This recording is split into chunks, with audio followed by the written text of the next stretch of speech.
149 বছরের test cricket ইতিহাসে 2629টি টেস্টের মধ্যে এটাই কি সবচেয়ে বড় আপসেট কিনা? এই যে অস্ট্রেলিয়ার মাটিতে গিয়ে অস্ট্রেলিয়াকে বাংলাদেশ টেস্টে হারিয়ে দিল, সেটাই সবচেয়ে বড় অঘটন কিনা তা নিয়ে আলোচনা চলমান। আর বাংলাদেশের 26 বছরের টেস্ট ক্রিকেট ইতিহাসে 160 টেস্টের মধ্যে এটাই যে সর্বকালের সেরা টেস্ট জয়, সেই আলোচনায় আসলে ফুল স্টপ করে যাওয়া উচিত। অতি অবশ্যই এটাই বাংলাদেশের সর্বকালের সেরা টেস্ট জয়। দেখেন, আমাদের ক্যাপ্টেন নাজমুল হোসেন শান্ত যে বলেছেন অ্যাক্রস অল ফরম্যাট, সব ফরম্যাট মিলিয়েই এইটা আমাদের সেরা জয়, সেইটা নিয়ে আপনি চাইলে নানান কথা তো বলা যেতেই পারে, কিন্তু টেস্টের কথাই যদি আমি শুধুমাত্র বলি তাহলে বোধ করি সত্যি সত্যি ওইটা ফুল স্টপ দিয়ে দেওয়া উচিত যে বাংলাদেশ আমাদের ইতিহাসে সর্বকালের সবচেয়ে বড় জয়টা আমরা অস্ট্রেলিয়ার বিপক্ষে পেলাম। আমি যে শুরুতে কথা বলেছি সেটা কিন্তু ভুল বোঝার অবকাশ রয়েছে। এটা অনেকেই অনেক সময় ভুল বোঝেন, কেন ভুল বোঝেন সেটা আমি ঠিক বুঝি না। যে আপসেট ব্যাপারটা, বাংলাদেশ অস্ট্রেলিয়াকে হারিয়েছে সেটা আপসেট, এটা তো বাংলাদেশের ক্রেডিট খাটো করা হচ্ছে না। অস্ট্রেলিয়ার বিপক্ষে বাংলাদেশ জিতবে এই টেস্ট শুরু হওয়ার আগে এটা একটা অকল্পনীয় ব্যাপার ছিল। বাংলাদেশ 4 দিন যে টেস্ট হয়েছে, যে 11টা সেশন হয়েছে, তার মধ্যে 9টা সেশন নিরঙ্কুশভাবে বাংলাদেশের, বাকি 2টাকে শেয়ার্ড সেশন বলতে পারেন, সেকেন্ডের লাস্ট সেশনটা, থার্ডের লাস্ট সেশনটা।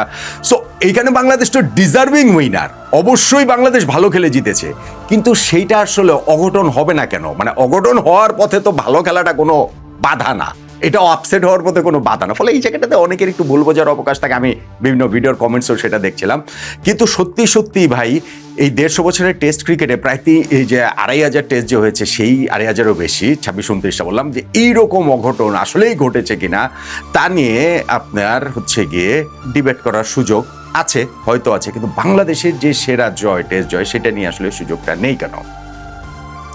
অস্ট্রেলিয়ার মাটিতে অস্ট্রেলিয়াকে টেস্ট হারানোকে ধরা হয় যে চূড়ান্ত যুদ্ধক্ষেত্রের জয়। এটা হচ্ছে গিয়ে ফাইনাল ফ্রন্টিয়ারকে জিতে ফেলার এক ধরনের নিদর্শন হিসেবে দেখা হয়। অস্ট্রেলিয়াতে টেস্ট জেতাটা যে কত কঠিন সেটা প্রত্যেকটা দেশই হারে হারে টের পাচ্ছে। ধরেন শ্রীলঙ্কা 7 বার অস্ট্রেলিয়া ট্যুরে গিয়েছে, 15টা টেস্ট খেলেছে, তারা একটা ম্যাচও জিততে পারে নাই। ধরেন পাকিস্তান অস্ট্রেলিয়াতে সর্বশেষ টেস্ট তারা জিতেছে আজকে থেকে আরো 31 বছর আগে, 1995 সালে। বাংলাদেশেরও টেস্ট স্ট্যাটাস পাওয়ার আরো 5 বছর আগে তারা শেষ জিতেছিল। এরপর 17টা টেস্ট খেলেছে, সব হেরেছে। এমনি সব মিলিয়েই পাকিস্তান যে অস্ট্রেলিয়া ট্যুরে গিয়েছে কত 14 বার, তাতে 40টা টেস্টে তারা 4টা মাত্র জয় পেয়েছে। নিউজিল্যান্ড অস্ট্রেলিয়ার প্রতিবেশী, তারা 13 বার অস্ট্রেলিয়া ট্যুরে টেস্ট খেলতে গিয়েছে এবং সেইখানটাতে 34টা যে টেস্ট ম্যাচ খেলেছে তার মধ্যে জিতেছে কেবল 3টা। 1985 সালে 2টা জিতেছিল এবং 2011 সালে তারা একটা জিতেছে। তো অস্ট্রেলিয়াতে টেস্ট জয়, আমি কয়েকটা জাস্ট উদাহরণ দিলাম যে কতটা কঠিন। আমি আরেকটা উদাহরণ দিলে আপনি জিনিসটা আর ভালোভাবে বুঝতে পারবেন যে বাংলাদেশ যে অস্ট্রেলিয়ার মাটিতে 3য় টেস্টেই আমরা প্রথম জয় পেয়ে গেলাম, আমাদের চেয়ে দ্রুত গতিতে জয় পেয়েছে কেবলমাত্র ইংল্যান্ড, তারা অস্ট্রেলিয়ার মাটিতে 2য় টেস্টে জয় পেয়েছে। আমাদের সমান সাউথ আফ্রিকা, তারা 3য় টেস্টে জয় পেয়েছে। ওয়েস্ট ইন্ডিজ অস্ট্রেলিয়ার মাটিতে প্রথম জয় পেয়েছে তারা 5ম টেস্টে গিয়ে। নিউজিল্যান্ড পাকিস্তান 7ম টেস্টে গিয়ে। ভারত অস্ট্রেলিয়ার মাটিতে প্রথম জয় পেয়েছে তাদের 12 নম্বর টেস্টে গিয়ে। হ্যাঁ, এখন আপনি দেখেন যে ভারত অস্ট্রেলিয়া খুব তুমুল উত্তেজনাপূর্ণ লড়াই হয়, অস্ট্রেলিয়ার মাটিতে গিয়েও ভারতকে অসাধারণ ক্রিকেট খেলছে। বর্ডার গাভাস্কার ট্রফি তো এখনকার ওয়ার্ল্ড ক্রিকেটেরই সবচেয়ে প্রার্থিত ফিক্সারগুলোর একটা। কিন্তু এটা সাম্প্রতিক সময়ের কথা। ধরেন 2018-19 ওই সিজনটা থেকে যদি আমি ধরি, তাহলে এই সময়ের মধ্যে ভারত 5টা টেস্ট জিতেছে। আর 1947 সালে মনে হয় প্রথম অস্ট্রেলিয়া, 49 সালে এরকম সময় হচ্ছে কি তারা প্রথম অস্ট্রেলিয়া ট্যুরে গিয়েছিল, এবং 47 সালে। এবং এই যে 71 বছর সময়ে 2018 পর্যন্ত, তার মধ্যে তারা 5টা টেস্ট জিতেছিল। গত এই 7-8 বছরে তারা 5টা টেস্ট জিতেছে, কিন্তু প্রথম 71 বছরে অস্ট্রেলিয়া মাটিতে ওই 5টা টেস্টই তারা আর মাত্র জিততে পেরেছিল। ফলে অস্ট্রেলিয়া জয় করাটা এইটা চারটিখানি ব্যাপার নয়। বাংলাদেশের ক্রিকেট ইতিহাসে সেরা জয়টা কি জন্য বলছি, কিভাবে বলছি? আমাদের ক্রিকেট ইতিহাসে হিরণময় জয়গুলোর কথা আপনি একটু মনে করে দেখুন। আমি যদি টেস্ট ফরম্যাটের কথা বলি, তাহলে আমার কাছে এতদিন পর্যন্ত 1 নম্বর ছিল মাউন্ট পঙ্গানিউ।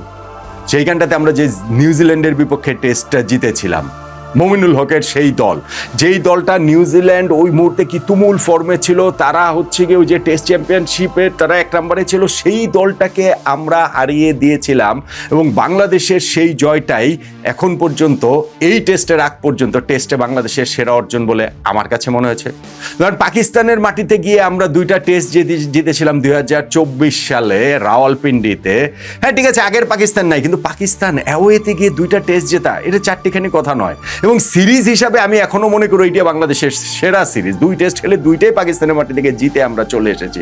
ফলে সেই ম্যাচ 2টাকেও উপরের দিকে রাখতে হবে, আমাদের উপরের দিকে রাখতে হবে। 2016-17 সালে ঘরের মাটিতে ইংল্যান্ড এবং অস্ট্রেলিয়ার বিপক্ষে যে 2টা টেস্ট আমরা জিতেছি, ফেয়ার এনাফ যে অথবা আনফেয়ার এনাফ যে ওইখানটাতে আমরা যে উইকেট বানিয়েছিলাম, সেই উইকেটটার কথা ওই যে বারবারই আলোচনার মধ্যে আসে।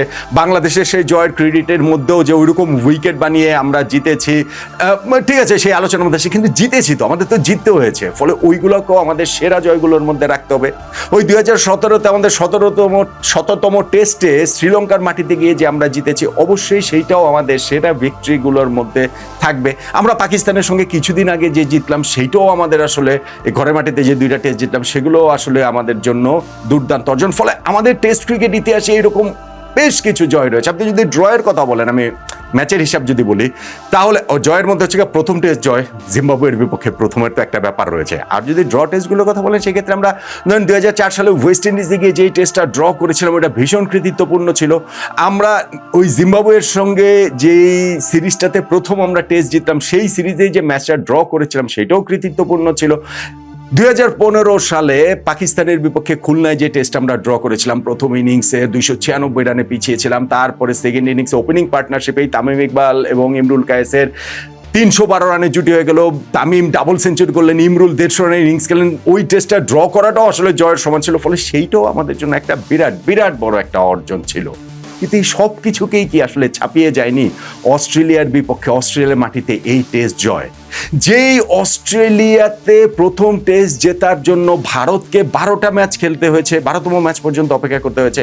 পাকিস্তান নিউজিল্যান্ডকে 7 নম্বর ম্যাচ, ওয়েস্ট ইন্ডিজকে 5 নম্বর ম্যাচ, সাউথ আফ্রিকাকে আমাদের সমান 3 নম্বর ম্যাচ, কেবল ইংল্যান্ড আমাদের চেয়ে কম 2 নম্বর ম্যাচে পর্যন্ত অপেক্ষা করতে হয়েছে। এবং যে অস্ট্রেলিয়াতে শ্রীলঙ্কা কখনো যেতেই নি, 7 বার গিয়ে 15টা টেস্ট খেলো, সেইখানে আমরা এই যে 23 বছর পর আমাদেরকে আমন্ত্রণ জানালো, তারা আবার আমাদের আমন্ত্রণের যোগ্য মনে করলো এবং তাতে প্রথম অ্যাটেম্পটে যে আমরা তাদেরকে হারিয়ে দিলাম। এবং সেটাও কোন অস্ট্রেলিয়া টিমকে? এলোমেলো অস্ট্রেলিয়া টিম, উদ্ভ্রান্ত অস্ট্রেলিয়া টিম, একেবারে নিজেদের হারিয়ে খুঁজে ফেরা অস্ট্রেলিয়া টিম না। কেননা এই অস্ট্রেলিয়া এই মুহূর্তে ওয়ার্ল্ড টেস্ট র্যাঙ্কিংয়ে 1 নম্বরে আছে, সেই দলটাকে আমরা হারিয়েছি। আমরা আছি 9 নম্বরে। কেননা এই অস্ট্রেলিয়া এই মুহূর্তে ওয়ার্ল্ড টেস্ট চ্যাম্পিয়নশিপ টেবিলে 1 নম্বরে রয়েছে। তারা এর আগে 8টা টেস্ট ম্যাচ খেলে এই ওয়ার্ল্ড টেস্ট চ্যাম্পিয়নশিপ সাইকেলে 7টা ম্যাচ তারা জিতেছিল। ফলে সেই অস্ট্রেলিয়াকে বাংলাদেশ হারিয়ে দিয়েছি। এবং যেই অস্ট্রেলিয়ার এই টিমটার দিকেও যদি আপনি তাকান, স্পেশালি তাদের বোলিং লাইন আপ, তো অস্ট্রেলিয়ার ক্রিকেট ইতিহাসে সর্বকালের সেরা বোলিং লাইন আপগুলোর মধ্যে একটা। যেই বোলিং লাইন আপে নাথান লায়ন রয়েছেন, মিচেল স্টার্ক আছেন, প্যাট কামিন্সরা আছেন, জশ হ্যাজেলউড আছেন, 4 জন বোলার একই বোলিং লাইন আপে যাদের 300+ টেস্ট উইকেট। এমন ঘটনা টেস্ট ক্রিকেট ইতিহাসেই কখনো ঘটেনি। তা সম্মিলিত তাদের উইকেট সংখ্যা হচ্ছে 1600+। ফলে তাদেরকে হারিয়ে বাংলাদেশ, এবং তাদের ব্যাটিংয়েও তো ধরেন স্টিভেন স্মিথের মতো একজন কিংবদন্তি এইখানটাতে রয়েছেন, সর্বকালের সেরাদের মধ্যে পড়েন ট্রাভিস হেড রয়েছেন। ফলে এই অস্ট্রেলিয়াকে হারানোটা বাংলাদেশের জন্য আসলে আকাশ ছোঁয়ার মতো, আকাশ থেকে সূর্য ছিনিয়ে আনার মতো বাংলাদেশকে। তাই আমি ওই অ্যাক্রস ফরম্যাট নাজমুল হোসেন শান্ত যেটা বলছেন, সব মিলিয়ে, হ্যাঁ ঠিক আছে, টেস্ট তো টেস্টই, টেস্টের তো মানে আমরা ওয়ানডে বলি, T20 বলি, সব কিছুর উপরে টেস্ট। সেই হিসাব যদি করি তাহলে অবশ্যই এইটা শুধুমাত্র টেস্ট না, সব ফরম্যাট মিলিয়ে আমাদের বাংলাদেশের সেরা জয়। কিন্তু ধরেন অন্যান্য ফরম্যাটে কিছু ব্যাপার থাকে, আমাদের কিছু স্পেশালি ধরেন ওয়ানডেতে আমাদের কিছু বিরাট অর্জনের ব্যাপার রয়েছে। ধরেন 2005-এ কার্ডিফে অস্ট্রেলিয়াকে হারানো, সেটাও চারটিখানি ব্যাপার ছিল না। 2007-এর ওয়ার্ল্ড কাপে ভারতকে হারানো, বা 2017 ওই আমরা যে নিউজিল্যান্ডকে হারিয়ে চলে গেলাম চ্যাম্পিয়ন্স ট্রফির সেমিফাইনালে, 2015 বিশ্বকাপে ইংল্যান্ডকে হারানো আছে। ওয়ানডেতে তো আমাদের এরকম অনেক জয়ই আছে, অনেক কিছুই আছে। কিন্তু তারপরেও আপনি যদি এইভাবে ধরেন, এই অস্ট্রেলিয়ার বিপক্ষে অস্ট্রেলিয়ার মাটিতে টেস্ট জয়টা আসলে অসাধারণ, অবিশ্বাস্য একটা অর্জন। নাজমুল হোসেন শান্তর সঙ্গে প্রবাবলি একমত হতেই হচ্ছে। সার্টেনলি এটা টেস্টে বাংলাদেশের সর্বকালের সেরা জয়, প্রবাবলি এক